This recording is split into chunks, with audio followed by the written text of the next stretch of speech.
So I am sitting outside of my dentist's office. My son is in there. I'm dodging the dentist. Um, I'm overdue for an appointment, but it'll be all right. As long as I keep paying insurance so my kids can get that stuff done, I'll get in there soon.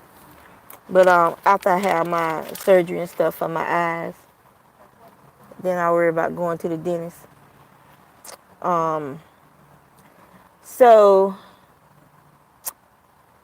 I'm just waiting for my appointment um, with the consult with the eye surgeon.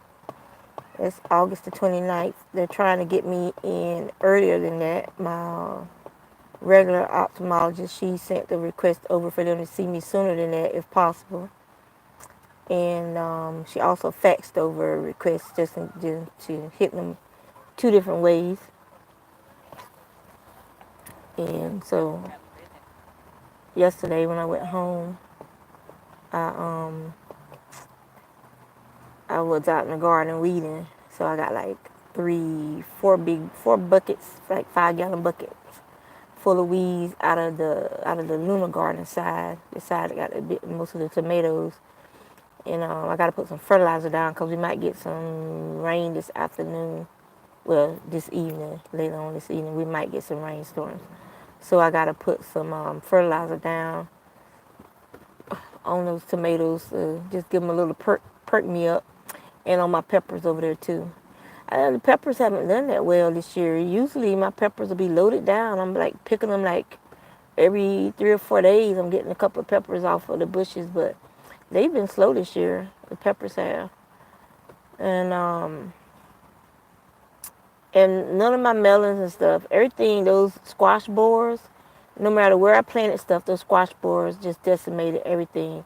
The squash, the cucumbers, the Jacari melons are doing good until the squash borers got into those vines. So the squash borers here in Virginia are just horrible. Just horrible. And so I'm going to have to do alternative ways to grow them next year, like growing them in the grow bags and run the vines up some wires or something like that. And for next year, to have to deal with the squash borers. Hopefully that'll help, since they won't be like down on the ground, you know. So that's what's going on with that. We've already gotten a couple of figs. The birds have beat us to a bunch of figs too, and the birds are actually going after the figs before they ripen. Usually the birds don't bother my figs until they're ripe. But this year, the birds are just going after. As soon as they see a fig, they're going after it. So might not get too many figs because, we work. So I have to wait until the evening to go out there to get the figs. And then I have to wait until it cools down some, or, just a little bit more shadier over there before I go over there, because I'm not trying to be out there, getting sunburned and burning up trying to get those figs. It's like I'm outside in the car. And because of the cataracts, everything's just super bright. And I don't feel like looking for my shades to put them on. But, and the sweet potatoes are doing good. They're vining real good over on the back side of the garden that's behind the back door porch area. Those sweet potatoes are doing good. So that vine that came out of nowhere that I don't know, it's a what it is, but the squash borers attacked it too, but it's growing so fast. I think it was a gourd vine, but the fruit keeps rotting, getting blossom end rot, so it's not getting fertilized properly. So I think it was the little bird house gourd. But I pulled it up yesterday and put it on the mulch pile. And then I got those 3 buckets of weeds that I pull up to put on the mulch pile. So I need to rotate the mulch pile. In this side of the garden, that's where I grew the corn at, it's over there where the fig tree is at. I think I'm gonna move the raspberry and blackberry over to that side. And get me an apple tree and put over there on that side of the garden. Since it's, they can compete with water and shade with the fig tree. Because it's too much shade from the fig tree. And we're going to be pruning it back hard this year. Like, we pruned it really good last year. If you guys saw the older videos where I pruned the fig tree last year. We pruned it really good last year, but it grew like crazy because we had a milder winter. So it grew like crazy over the winter time. And let me switch it around so y'all can see the doctor office. If it'll fit, there we go. So, Dr. William Walls. So if you're in the Chesapeake, Norfolk, Tidewater area and you're looking for a good dentist, and Dr. Walls is an amazing dentist. So we're still getting tomatoes. I cut back some of those banana plants and banana trees over by the rosemary bush. I cut those back and put that on a mulch pile. And then there's some banana plants out in the front yard that I gotta prune those back. And so they can go. It's gonna go on a mulch pile. Plus back where the banana forest is at, some of those gotta get cut back hard. And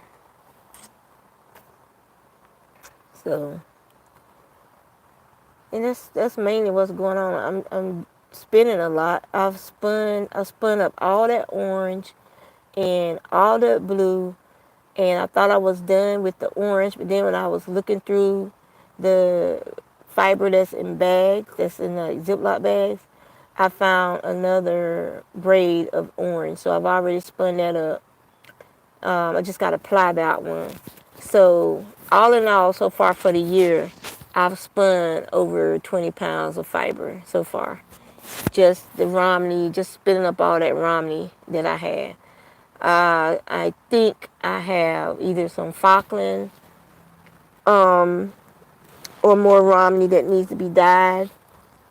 And so we're going to plan for a dye day in the fall, me and my husband, and dye up a bunch of white roving, because it is fun when you dye it and then you spin it and apply it with the tonals that you get. It's a lot of fun when you look at when you dye out the fiber and spin it. And then again, sometimes I do enjoy spinning just white or cream colored fiber, a yarn, just to have some, because I don't have a lot of white yarn and or black yarn. I usually have to buy like dark green, white, and black yarn for projects that I need it for, and pink for projects that I need it for. I do have some of that Showstopper from Hobby Lobby.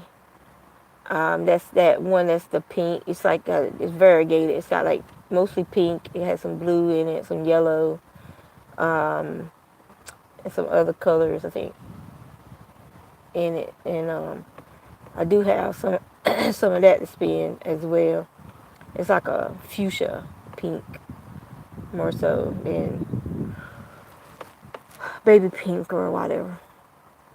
And so I got it because it was on the clearance the year that I bought that. It was on the clearance aisle for like $1 or something. It was less than $2. I remember that much. So what I'm working on now is working on a bucket hat. And it's the color. This is some Big Twist. And let me see if I can find the color for y'all. If y'all can see that.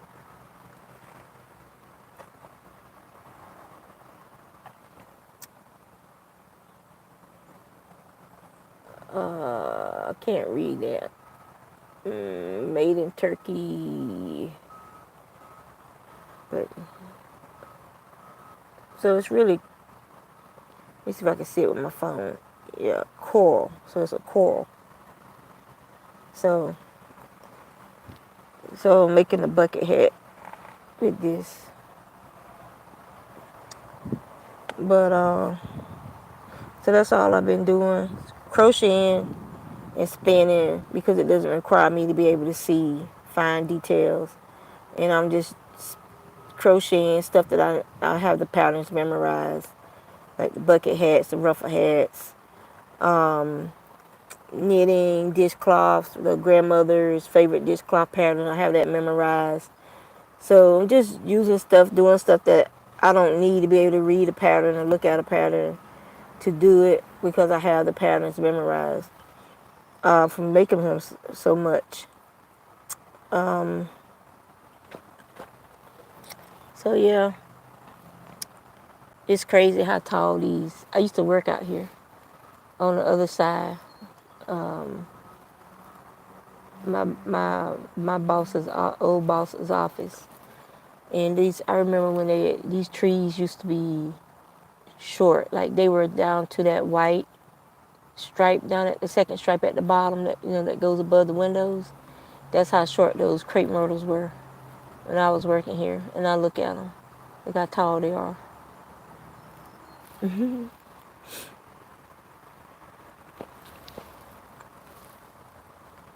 And one of the problems that they had on our side of the building is because all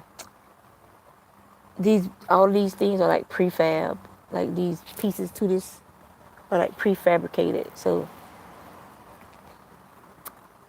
the truck would bring in these pieces and they would put it together to build this complex. But whoever, when they sealed the bottom, they didn't seal it properly over by his offices, so they ended up having to put in like French drains because the carpet, the water would get so high that it would actually go over the bottom. That glass goes all the way to the floor for those windows, and so the water would come into it was a bad seal on the windows, and so the water would come into the building and wet the carpet in the conference room.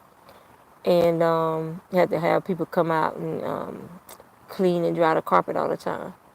So they finally put in some French drains to drain the water away from the building.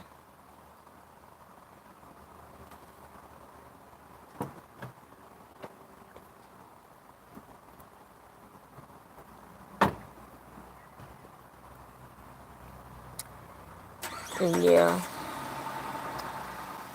that's all I wanted to do was do an update.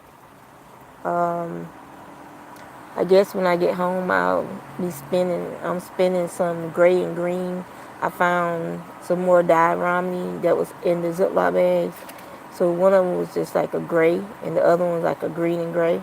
So I'll spin those, and then Saturday I'll do a Friday after work or Saturday I'll do an update video and show y'all all the hand spun that I've spun these last couple of months, like June and July. I'll show y'all all the hand spun that's been plied, that's spun and plied and skeined up. And I gave one skein away because I took my spinning wheel with me to the, what was that con called? Can you think of the name of it now? Something Psi. Um,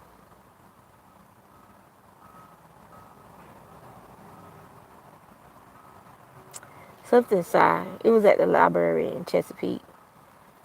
But I gave a partial skein away to this lady who came over and was asking me a ton of questions about spinning and stuff like that.